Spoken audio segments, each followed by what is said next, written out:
Hello and welcome to the Saturday edition of The Box Seat. I'm Mark Warwood. 8 races at Belmont on Saturday. Let's have a look at the forecast conditions. We're expecting a sunny day, 19 degrees Celsius, the track to be a good 4 and the rail to be in the 3 metre position. Race number 1 at Belmont on Saturday will jump at 12:28. It's Fiona Lacey's Unmentionable Birthday Plate over 1,000 metres for the 3-year-olds. One of those 3-year-olds is Agent Pippa. Let's have a look at her last start. And then Emerald Rose, and last of all is Miss Frost into the straight. Agent Pippa with a handy lead, 200 from home in the Gym Crack. She'd raced about 2.5 to first strike. Down the outside of Cetro's coming with a big run late, but Agent Pippa has got a big break on them. Down the outside of Cestro, the leader's stopping, the post is coming, and she'll cling on and win it. Agent Pippa beat a Cetro. The replay showed Agent Pippa winning the Gym Crack Stakes back in March. That was a Group 3 race over 1,100 metres. I do think 1,100 metres is probably as far as Agent Pippa wanted to go as a 2-year-old, so I'm really keen here about her resuming without a trial over 1,000 metres. I think 1,000 metres is her best trip. The noise is out of the yard. Daniel and Ben Pearce are positive about her well-being. And if you go back to how she trialled as a 2-year-old, she trialled sensationally. I remember her trialling just before opening day at Ascot, and she was absolutely terrific. Goes on top here from number 1, Fire and Rain. Yet to miss the top 3, but I do think he's been facing weaker opposition than Agent Pippa. You'd love to own him. He's earned over $100,000 in prize money and nearly the same in bonuses. Goes in for second here. Interesting debutant is number 7, Flirtini. It's all of its siblings have won races, 6 from 6. Its full relation is our Artie, however, just a 1 from the 13. Has trialled really well, won both of its trials, and comes from that yard. Simon Miller, really good with these 2-year-olds and early 3-year-olds. And William Pike Roads, that's a very interesting jockey booking. And number 4, Metro Boy, was disappointing on debut behind Double Bubble, but prior to that had trialled pretty impressively, beating Prince Andre, who has won a race subsequently. My top selection in race number 1, I'm going to go with number 2, Agent Pippa, to beat 1, Fire and Rain, 7, Flirtini and 4, Metro Boy. Race number 2 at Belmont on Saturday will jump at 1:04. It's the Tap Touch Maiden over 1,400 metres.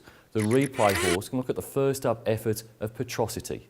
Heels at this stage. Petrosity's gone to the lead though. Further back is Chenery Red. False Statement struggling in the ground, and so's Futurist. It's Petrosity, but now Crystal Spirit bursts through at the 150 mark, grabs the lead. Crystal Spirit pulls the Shillelagh, and at the 100 mark kicks away from Petrosity and Wild Front, and it's all Crystal Spirit, the former Victorian, and its WA debut, drawing right away. Crystal Spirit won easily from Petrosity has drawn the outside gate for his second up appearance. This horse has had 10 runs for 4 second placings. In spite of the outside gate, I do think that Heck McLaren has finally found the right race for Petrosity to break through. He's been running around in decent company, was 4th in the Challenge Stakes, and then went down to Bunbury and ran in the Breeders' Race down there, was only beaten 4 lengths by Abdicator. He's got William Pike aboard for the first time. That certainly doesn't hurt, and I think there's some pretty ordinary gallopers behind him. I think if Petrosity can't win this race, he's going to struggle to win a race on a Saturday. Goes on top from number 7, Kelly's Secret, was 3rd behind Flying Machine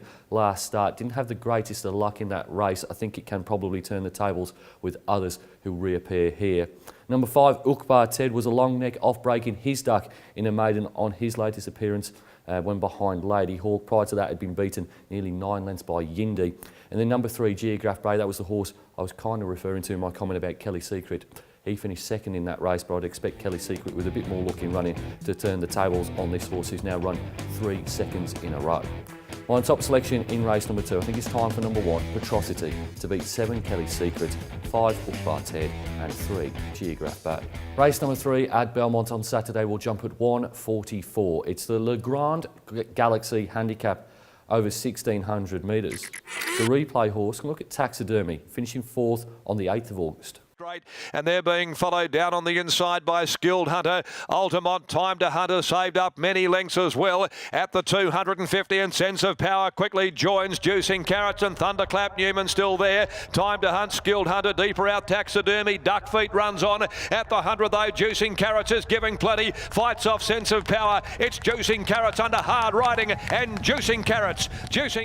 That was Taxidermy's 3rd consecutive 4th place in this preparation. Did trial after its first up run, and then came back and is running a graduation race such as this and a slightly weaker race last start.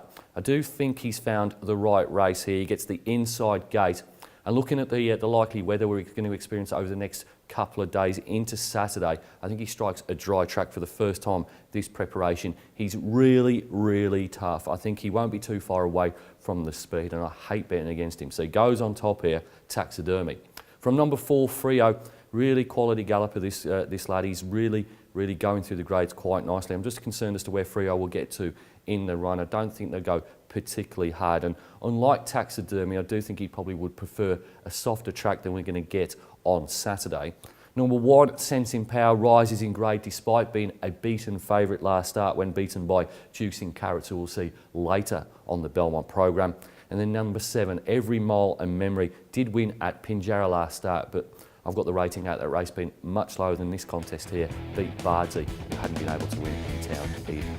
My top selection in race number 3, going to go with number 2, the tough Taxidermy, to beat 4, Frio, 1, Sense of Power, and 7, Every Mile and Memory. Race number 4 at Belmont on Saturday will jump at 2:24. It's the Varley Doug Gardner handicap over 1,200 metres. The replay horse can look at the last run of Platypus, finishing 3rd. Trader, deep covers back on the inside of Incredible Hulk, and then Imperial Venus. Dia Della Razza at the 300s. The leader as Man Time tries to work around his heels. He's on the inside of Platypus, but Dia Della Razza now about to be shown the persuader with 150 to go. Clear by 2, Man Time, Platypus. Nothing coming from further back. It's Dia Della Razza's day. Dia Della Razza too good. Ran through the line strongly to beat Man Time. I think Platypus has run sufficiently well in her first 2 runs this campaign to get pass marks, finished second behind Firemaker, only beaten a long neck at Pinjarra first up, and then we saw in the replay it was 2 1/4 lengths of Dia Della Razza in this grade. Steps up to 1,200 metres, I think that's okay, and certainly maps really well here. It does get barrier 8, but I've got Platypus mapping just behind the likes of Wildfront and Pims Royale, this galloper from the Kalgoorlie that's won 5 in a row in the Goldfields. I think this is an opportunity for Platypus to win his first race for 392 days, and it goes on top. From number 5, Guns of Navarone. Now it's been disappointing in the last couple of starts on soft tracks. Did win on a soft 5 3 starts ago, but again, willing to think that that was probably closer to a good fall than that. Certainly will appreciate getting back onto a dry surface, and he's capable of improving out of sight.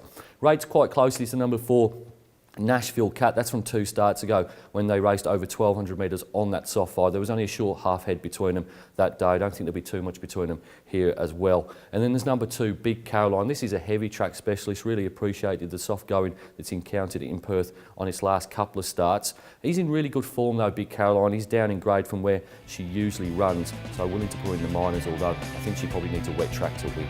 My top selection in race number 4, we're going to go with number 7, Platypus, to beat 5, Guns of Navarone, 4, Nashville Cat, and 2, Big Caroline.